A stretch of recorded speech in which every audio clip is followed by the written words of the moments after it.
When we look at the steadily declining mental health in college students from a macro-sociological perspective, it's imperative to consider all systemic inhibitors. When you dig past the technological and mass communication aspects to social media, you'll find there are larger, overarching schools of thought regarding moralistic trends across humanity that shape the identities of our generations.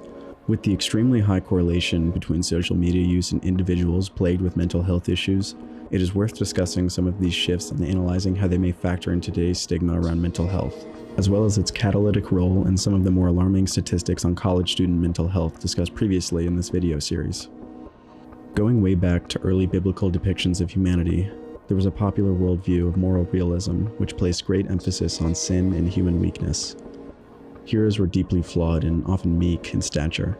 This continued and took hold of Christian thinkers like Augustine, who rejected worldly success and practiced reticence to an extreme degree.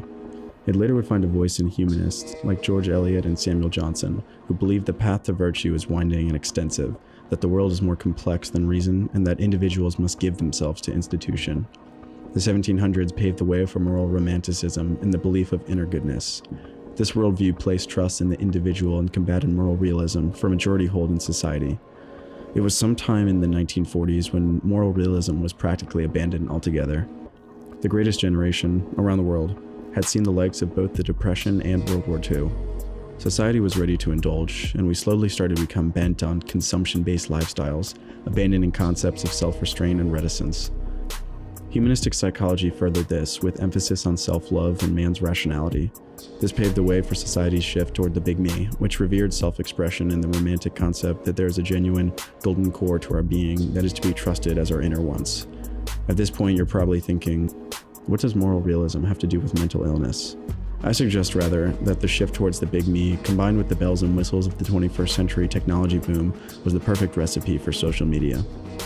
Social networking sites are online spaces that host individuals faced with the opportunity to selectively depict their own identities. This careful performance within online spaces melts the boundaries between an individual's identity and digital persona.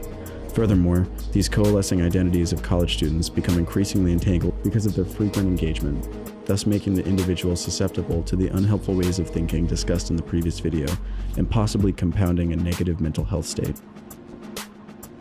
From these videos, I hope you walk away with an enhanced literacy in mental health, as well as a desire to dig deeper into the issue. These videos are brief overviews of research supplemented with my own commentary. Make sure you check out the channel for more informational videos in the future.